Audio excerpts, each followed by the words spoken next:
Now, some people will take it further and they're not going to text you and they're not going to call you. They're just going to pull up to your house, okay? And it's going to be gloves off. That's what it's going to be. People do not play about their money.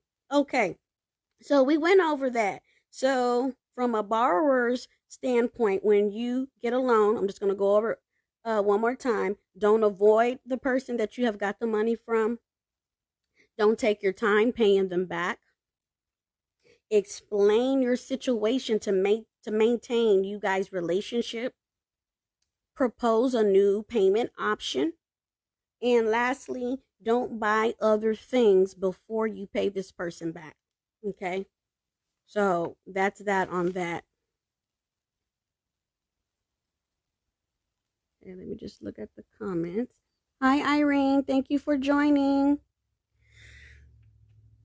Okay, so now we're going to talk about the potential lender. We're going to spin this topic from the potential lender's perspective, okay? And for those of you that are just joining, this topic is don't ask for a loan if you can't pay it back, okay? So, first and foremost, guys, all you nice people that have been giving these loans and these people have not paid you back as of right now or as of 2021, whenever you decide, but it needs to happen right away, you need to just start saying no to anybody that wants a loan. You just need to just start saying no. I don't care what it is, especially if you've been down this lane where you have loaned money out to people and they have not paid you back and they have handled you in some kind of way and they have lied to you, they have avoided you, and they just have just walked all over you disrespectfully. Okay? Just with that experience alone, anybody in the future, don't give them a loan. Just say no, okay? But if you are some of the people that are not there yet to say no, okay? These are some things you need to be mindful of if you are going to loan a family member or a friend some money.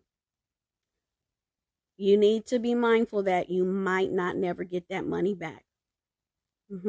Yeah, I'm not trying to be negative. I'm just giving it to you straight. You might not get that money back. So if you are going to loan them some money, make sure that you give them a comfortable amount that you don't feel uncomfortable with if they just so happen to never, ever, ever pay it back. You know, some people will try to confidence you and finesse you to death and tell you that I'm gonna pay you, I'm just da da da da da, I'm just do do do do do, I'm do do do do. And this has been going on for years and years and years and years. And at this point, you probably should realize that you just ain't gonna get that back. It doesn't matter how many times they're telling you that you will one day get your money back. Be prepared to not get that loan back, okay? Another thing,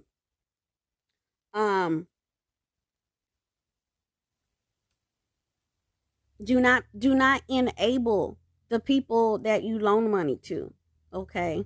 There may be some family members or friends that always come to you for a loan and they pull this pity card, and for some reason this pity card works with you every time. It works with you every time. Well, I hate to tell you, but you are being an enabler, okay? And they know that they can always come to you, and they know they don't really have to pay you back, and they don't never really pay you back. You know what I'm saying? So what you're doing is you are helping them to develop bad money habits.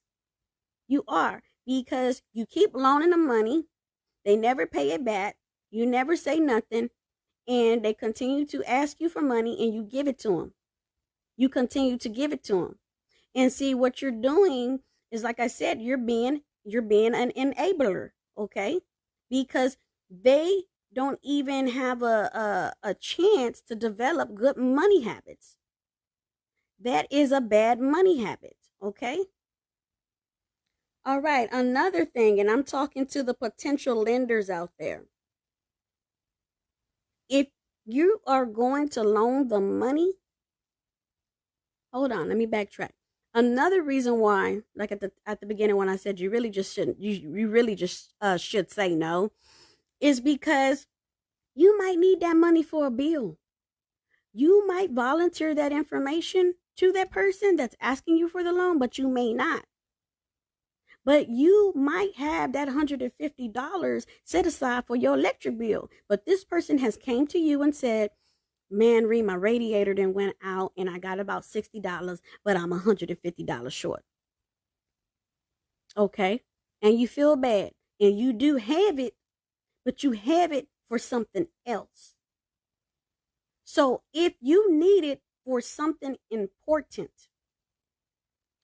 I mean, it's real risky. Like I said before, if you do loan a family member or a friend some money, be mindful that you might not get it back. So if you loan them this $150 that you have set aside for your electric bill and they don't pay you in the next 2 weeks that your bill is due, what are you going to do?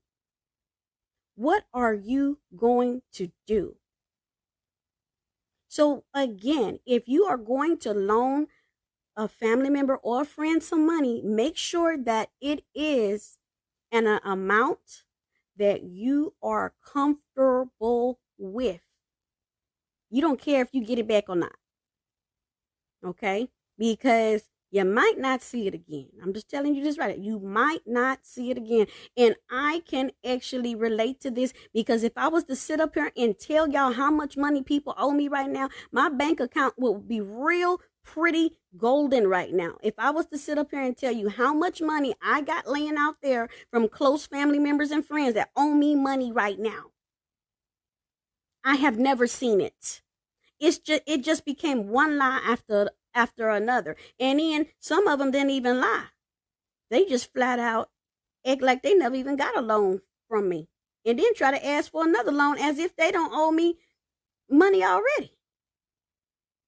And I had to learn to just start saying no and not feeling no kind of way about it. Because when it's a friend or a family member, they have a way of making you feel guilty for not loaning them the money. And you just have to come to the point where you just say no with no remorse. Nope. But I'm about to get kicked out my apartment. I don't know what to tell you.